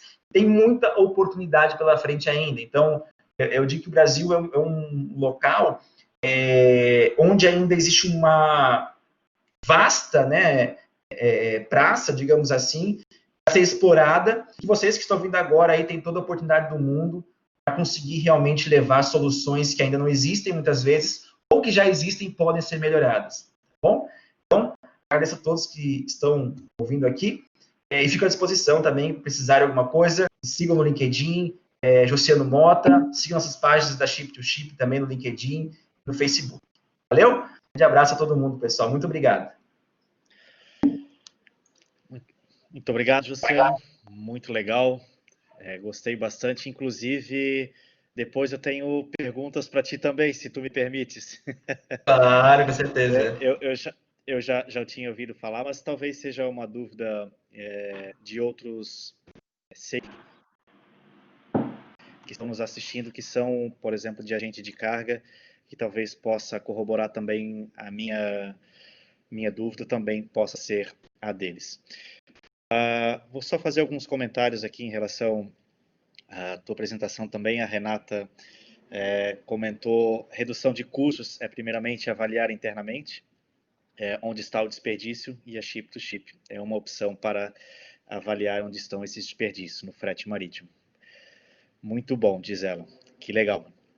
Então, aproveitando, Josiano, nessa questão, o agente de carga ele pode utilizar do seu próprio sistema, e a Ship to Ship ela pode incorporar esse sistema no seu próprio sistema, que ele já utiliza. Como é que é feita essa migração de plataforma? Ela tem que usar as duas plataformas? Como é que funciona isso? Legal, bacana. Como é que funciona hoje, né? Hoje, quem contrata Ship to Ship são os importadores e exportadores, né? E essas empresas, normalmente, elas já têm os agentes de cargas que elas já confiam e já trabalham. Poucas delas abrem, realmente querem uma indicação, algo nesse sentido, a gente passa uma lista para ela escolhe com quem ela quer trabalhar, mas normalmente ela trabalha com 5, 6 lá que ela tem mais afinidade, né? E o que a gente nota hoje? Do lado do cliente, é ele que vai convidar o agente de carga. E quando ele convida o agente de carga, somente aquela pessoa que foi convidada por ele vai ter acesso à plataforma, né? Ao ter acesso à plataforma, a cada cotação que esse cliente lançar, exportador lançar, esse agente de carga vai receber um aviso de que há uma nova cotação, vai acessar a plataforma e vai fazer uma proposta para esse cliente.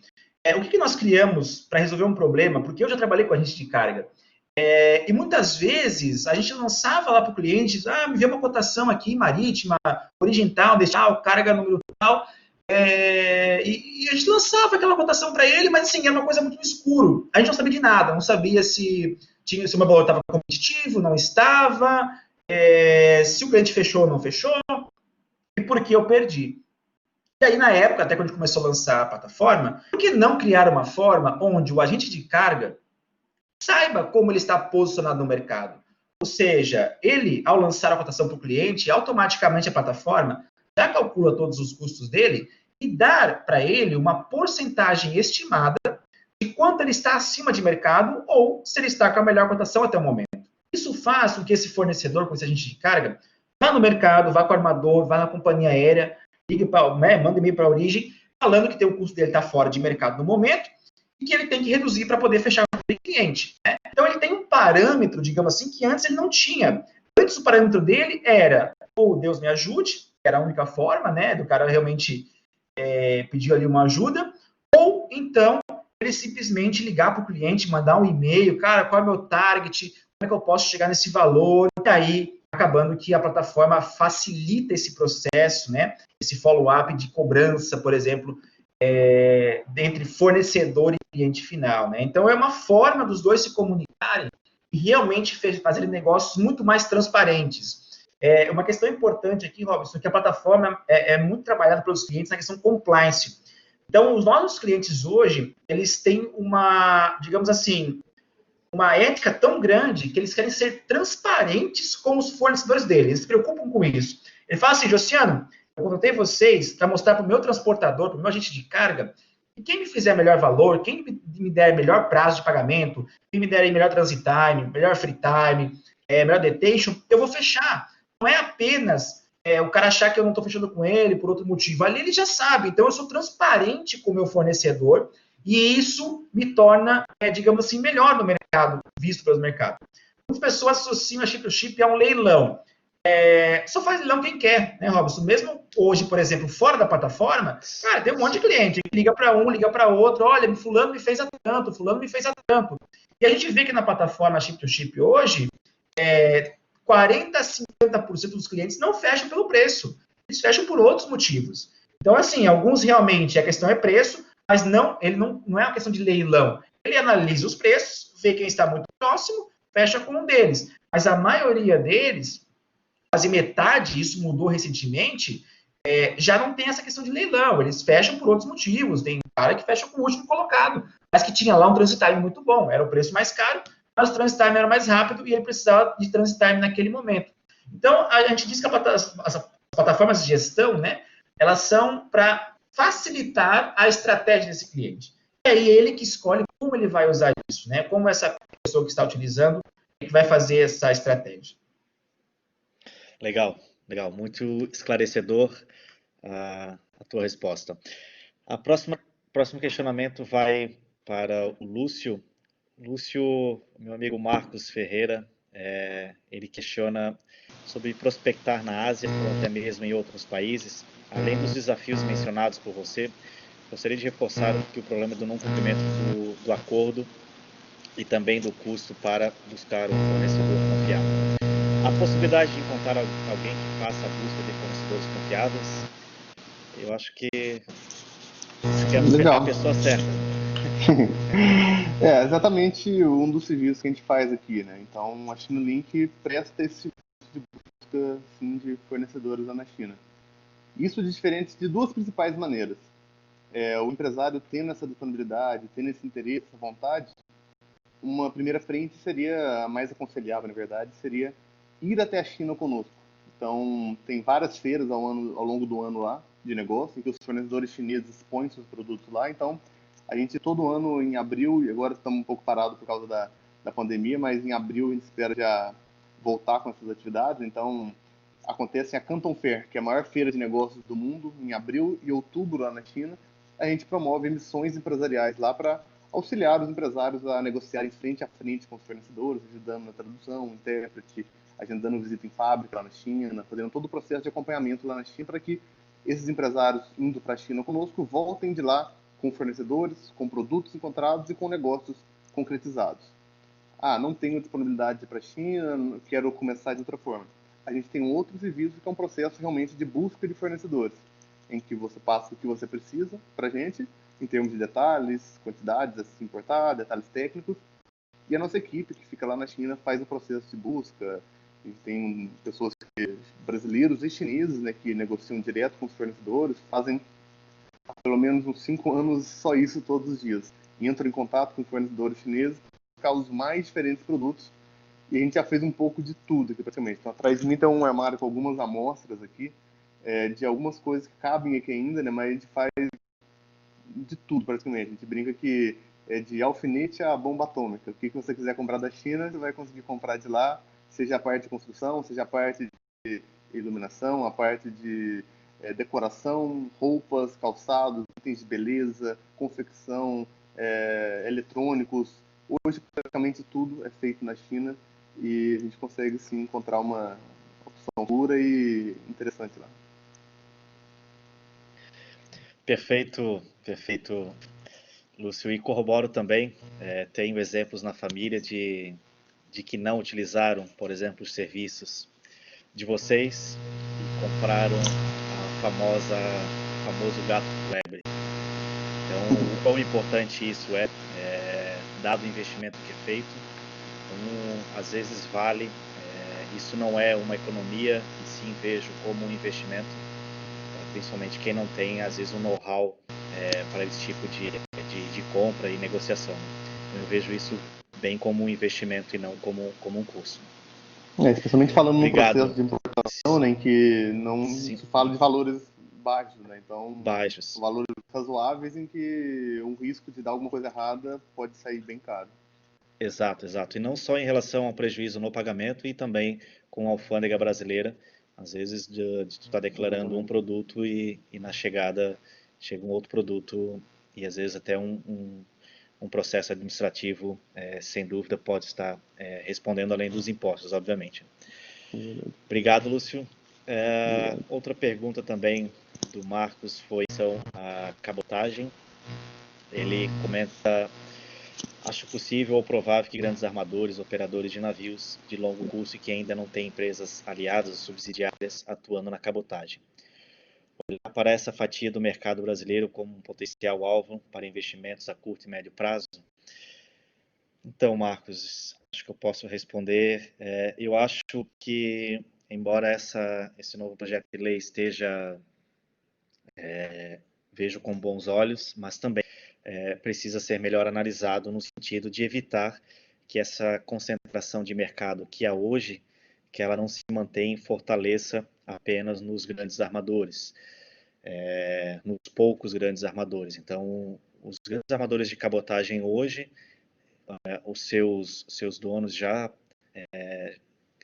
são de armadores de nível mundial, onde eles já estão pautados entre os 4 e 5 maiores armadores do mundo, então eles já têm uma concentração de mercado muito grande a nível mundial, e dependendo de como esse projeto de lei for votado e aprovado, isso pode corroborar para que haja ainda uma concentração de mercado. Então, nesse sentido, vejo também que ter muito bem analisado que no sentido de que melhore essa oferta não só de navio, mas também na oferta de prestadores de serviço, de armadores de cabotagem. Então, no curto prazo, eu vejo apenas, se esse projeto de lei for vantajoso, continua nos grandes armadores, e talvez no médio e longo prazo haja essa possibilidade de abertura,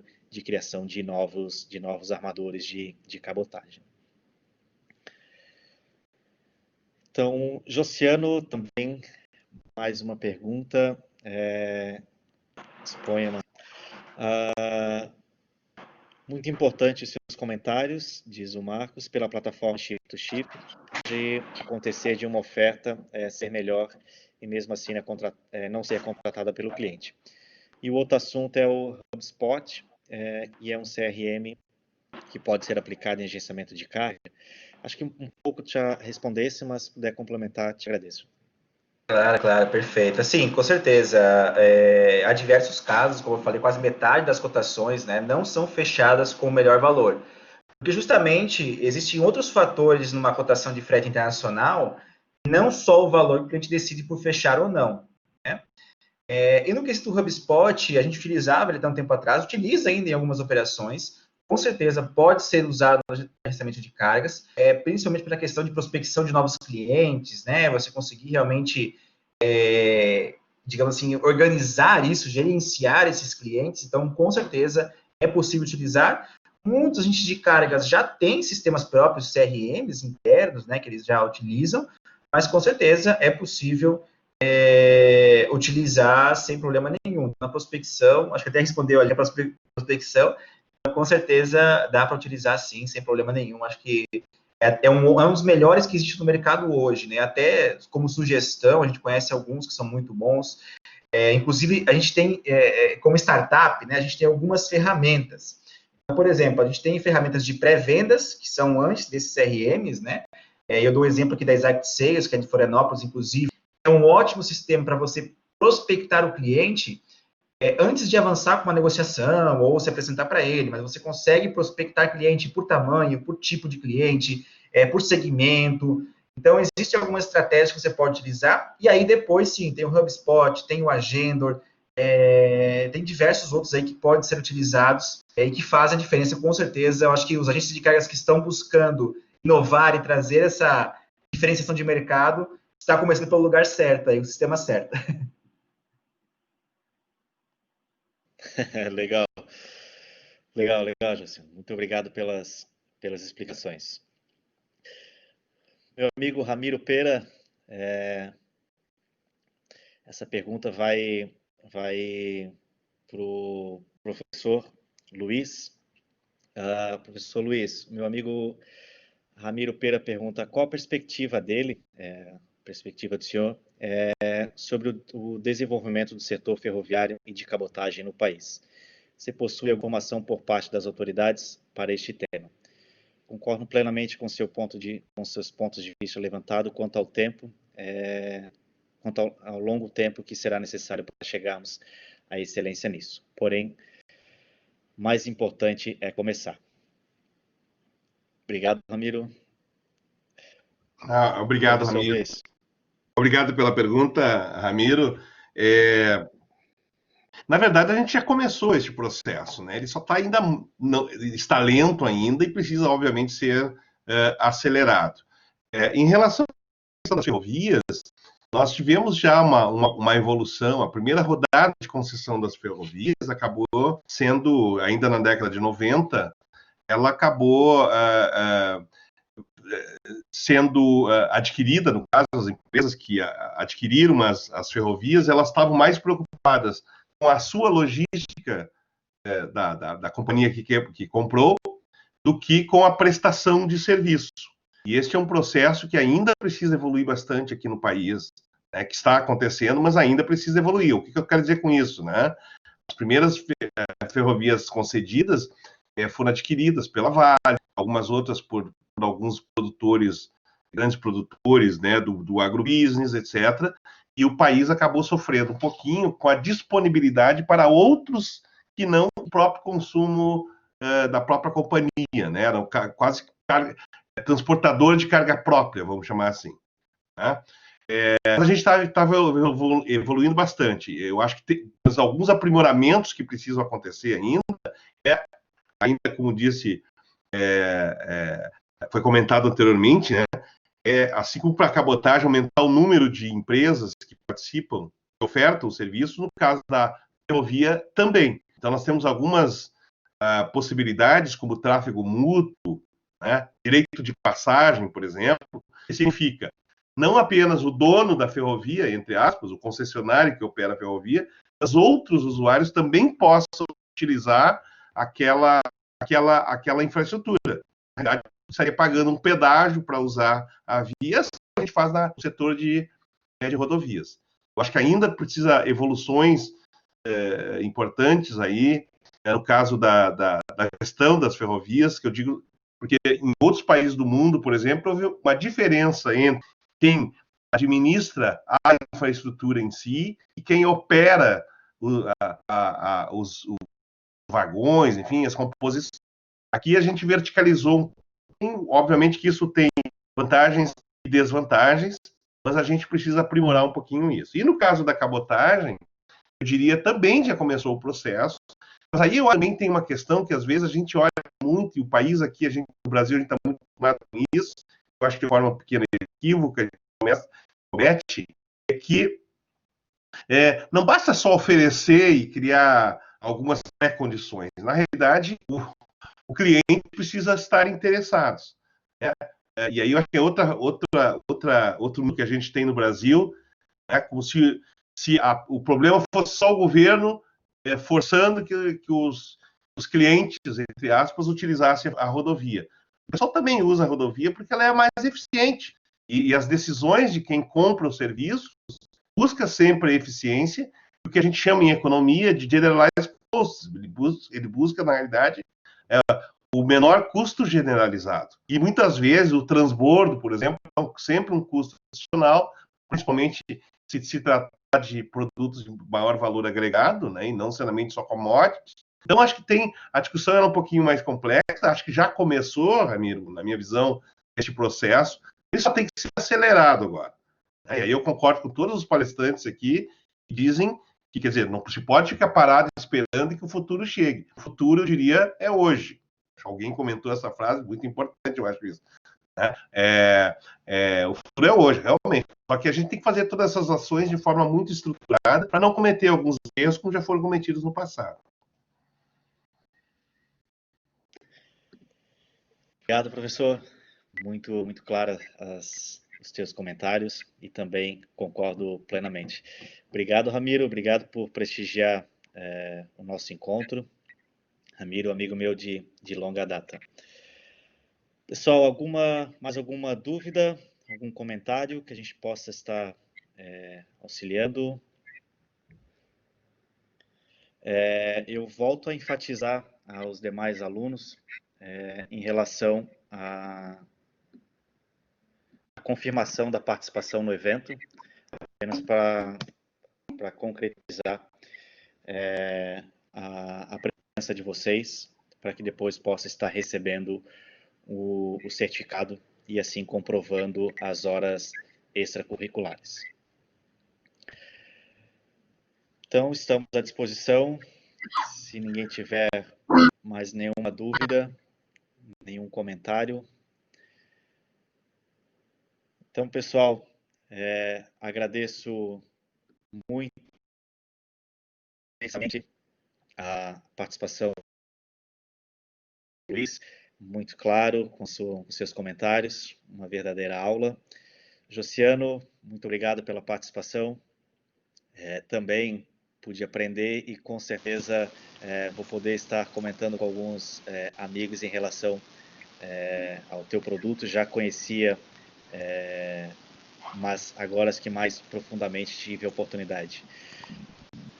Lúcio, muito obrigado pela tua participação. Acho que é muito bom quebrar esses paradigmas que temos com relação à China. Acho que a gente pôde ter uma visão muito boa e principalmente nesse pré-conceito, vamos dizer assim, em relação à China dos produtos. E como tu comentaste, a China pode oferecer produtos de qualidade, de extrema qualidade, onde utilizamos muitos de nós, produtos Apple, mas também aquelas luzes de Natal, onde acaba sendo mais simples da sua venda, ou talvez como não há qualidade, ou até mesmo o que o importador esteja procurando. Então, muito obrigado pela participação de vocês. Deixo vocês à disposição se quiserem fornecer algum agradecimento. Fiquem à vontade, por favor. Legal, aproveitando então, obrigado a todos aí, parabéns para quem ficou até agora aí, não uma sexta-feira à noite assim, Sexta-feira à realmente noite, né? algo louvável, né? Tá em busca de conhecimento, de contatos e de dar um passo adiante para começar o fim de semana melhor ainda. Então, obrigado mais uma vez pela oportunidade, a todo mundo que participou aí e fico à disposição para qualquer coisa que precisarem em relação à China ou qualquer questão que precisarem. Perfeito, perfeito. Muito obrigado, Eu Lúcio. também queria agradecer a oportunidade de poder participar de um belo evento. Já não é a primeira vez que eu participo do Intercomin, é um prazer sempre estar participando. E deixo uma mensagem final, assim, né, nós temos grandes desafios pela frente. Eu acredito muito no nosso país, acredito muito nas relações, na inteligência, que a gente possa, por exemplo, essa questão da China aí, né, quebrar paradigmas. Acho que até a gente está meio assolado hoje, um nível de ignorância meio grande, até de parte de autoridades, expressando, né, de forma em bold a sua ignorância, né? Mas eu acho que a gente vai passar, assim, a pandemia vai passar e nós vamos ter um futuro maravilhoso. Uma boa noite a todos e sucesso a todos. Muito obrigado. Muito obrigado, professor. Muito obrigado, Lúcio. Obrigado, Josiel. Também gostaria de agradecer a todos. Realmente, numa sexta-feira à noite, tivemos um bom público. Eu acho que pudemos aprender muito um com o outro, cada um no seu tema. Muito obrigado a todos. Desejo a vocês um ótimo final de semana. Fiquem com Deus e um grande abraço.